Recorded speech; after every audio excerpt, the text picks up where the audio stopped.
Having tried to pitch climate stories for 15 years and meeting this attitude in the market where you're not really supposed to mention climate change, and the market has sort of been cringing because it loses ratings if you call it a climate film, has been extremely frustrating.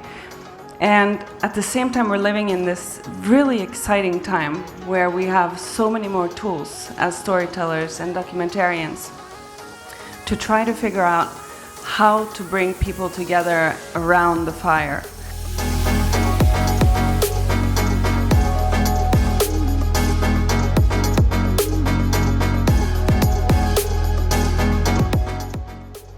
When you listen to the climate narrative globally, or rather the narrative about climate change, the cries of the climate protesters and movements, while I understand, obviously, professionally, its importance, the narrative focuses on these doom and gloom stories, on alarmism, and I fear sometimes it might be leading to a certain degree of saturation with the topic, or climate fatigue. And I imagine there's so many films being produced about the climate again. So, one more climate film, and do you believe it can have an impact? But again, that's where what impresses me is the fact that your film deals with climate but doesn't focus on climate. It focuses on music. And it made me wonder, do you think this could be a very powerful way of addressing an important topic while reaching out to new audiences, maximizing audience engagement, diversifying sort of target audiences? How do you see it? And this question is to all three of you. Okay, I'll jump on there. There's a lot of questions in one big thing, but I can say, having tried to pitch climate stories for 15 years and meeting this attitude in the market where you're not really supposed to mention climate change, and the market has sort of been cringing because it loses ratings if you call it a climate film, has been extremely frustrating.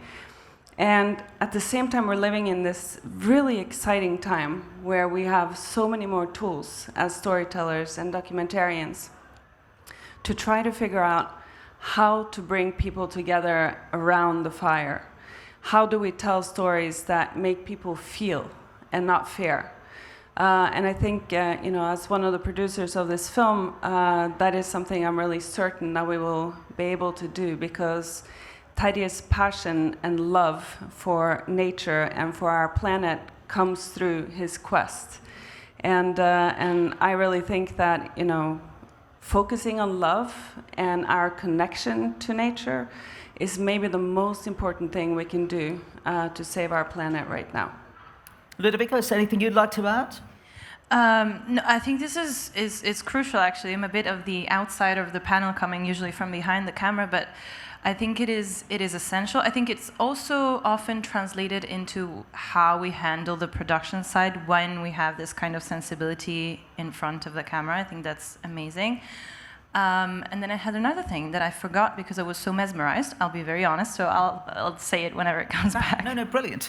And I can also say that I think, to be perfectly honest, as a human being, it's so difficult to deal with climate change, and it's so overwhelming, and it can be so dystopic, and the easiest thing is to do nothing, because then you're not doing anything wrong. And as a documentary filmmaker, approaching climate change that seems like not a very, very clever thing to do if you want to have a good life. But when I heard Terje play for the first time up in the mountains in a venue made of ice and on ice instruments, it just changed me. I'm sorry, it did. Because it spoke to me in a way that I had never experienced before.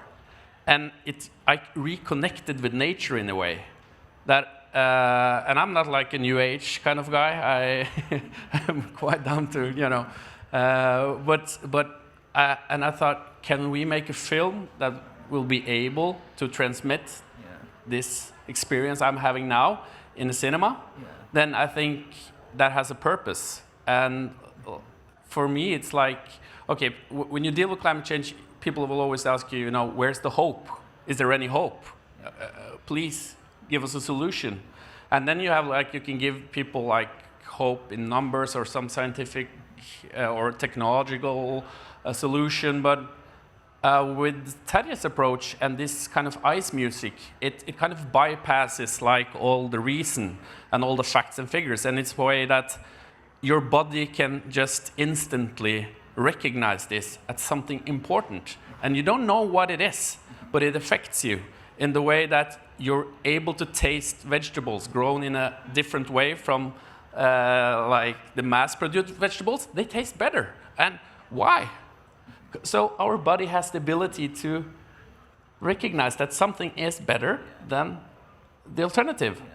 And you know, this experience has just motivated me a lot to make a film, because I want to give that experience without people needing to go to Norway to experience ice music. So that is your department, but yeah. Yeah, exactly, because it actually came back to me. The other thing is often, especially again behind the camera, we talk a lot about carbon and how to calculate it and so on.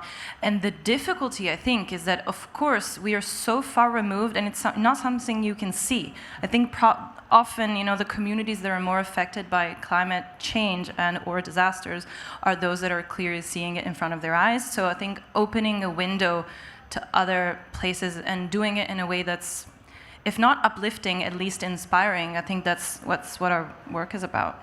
Again, we spoke about these conflicting narratives, doom and gloom, need for hope and courage, the role of impact, the role of art, music, film, and the creative industries in delivering that impact. Can I ask you to talk about the interplay between all of these multiple themes? Sorry, I'm sounding academic now, I can't help it. Well, yes, please. I mean, one of the things that I'm getting really frustrated by and kind of pissed off about is always getting the question, especially from the US market, you know, I have to say, that, you know, they always want a happy ending. They always want hope to be an important part of your story. And I don't necessarily think that's my role as a storyteller, to find hope. And especially, I have to admit that I kind of fall into the climate panic group. But acting out of panic doesn't get us anywhere. So we have to be smarter, and we have to kind of regroup as storytellers like this to try to find new ways together to, you know, bring our global tribe around the fire. And I personally also think that courage is what we need the most in order to save our planet and for our own survival. And you get, you know, courage out of hope. I'm not dissing hope. Hope, I mean, Terje makes me extremely hopeful, just make that clear. But I do feel that creating resilience and courage is maybe more what I personally focus on in my work. That's very profound. Would you like to add something? Yes, I was thinking of the fact that also, again, I was thinking back to the data and all of the reporting, right? And the other thing is that it's not just the environment, right? Sustainability is an intersectional issue with many other things. And if you try to unpack that in a very analytical way, of course, it's going to create chaos, and you're going to have to look at all of the things at once. And that becomes the eco-anxiety that we all have. But on the other side, you know, scientists are trying to tell us what this 1.5 degree means and so on. And this artist just told us 2 degrees less, it sounds different. I think it's a beautiful metaphor, and you know, when you have, you know, complex emotions can come in and sort of teach you many more things than trying to just analytically approach it. So I think that's our power. So what impact can the film industry have on reducing climate change footprint, not just through storytelling, but also by having a positive climate impact as an industry in filmmaking? Yes, so we do have a footprint like anyone else, I would say, any other industry. It's not just the carbon footprint as well. I think I would like to stress that. It's often because again, it goes down to the measuring. So how do we measure? So CO2 we have somewhat learned how to measure, and so we usually use that. But then the biodiversity of our locations, the animal welfare that goes on there, it is crucial, and sometimes we come to these places and disrupt what is there, or even worse, maybe exploit the situation there to get out an emotional response. And so it is really our duty to kind of, is it walk the walk? Is that the saying, right? And try to reduce it. So what we do is that we come in from as early as possible, hopefully location shooting, scouting, and we try to reprogram the way that we consume energy, transport, materials, and everything so that we can be transparent to the outside.